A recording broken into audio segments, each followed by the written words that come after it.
জীবনে নাটক দেখে অনেক ঘটনাই আমরা দেখেছি এবং নাটকে অনেক ঘটনা দেখে আমরা অনেক কিছু অনুভব করেছি, কিন্তু বাস্তবতার শিকার কেউ কি কোনোদিন হয়েছেন? এরকম একটি ঘটনা আমার নিজের সাথে ঘটেছে। শুনুন, নাটক নয়, বাস্তব। কোরবানির ঈদের দিন এক জায়গায় গরু বানিয়ে সেখানে আমার একটি যন্ত্র রেখে চলে আসছি। ওই যন্ত্রটি পাশের যারা গরু বানিয়েছে তারা নিয়ে গেছে।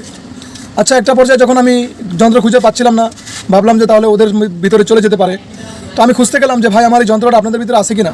বলছে হ্যাঁ হ্যাঁ, এরকম একটা যন্ত্র ছিল, তবে ওই বাসার দোতলায় দিয়ে আসছি, আপনি ওখান থেকে নিয়ে আসেন।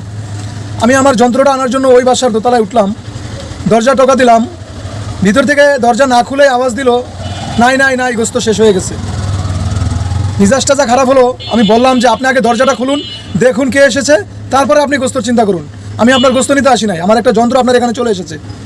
তিনি বললেন কে দিয়েছে যন্ত্র? আমি ওই যে উনি পাশে ছিল, যে নাম বললাম, ওই ভাই দিয়েছে। বলছে তাইলে ওনাকেই পৌঁছে দিব, যান আপনি। তিনি আমাকে যন্ত্রটাও দিল না, ফিরিয়ে দিল। কিন্তু প্রথমে যে উনি আমার সাথে ব্যবহার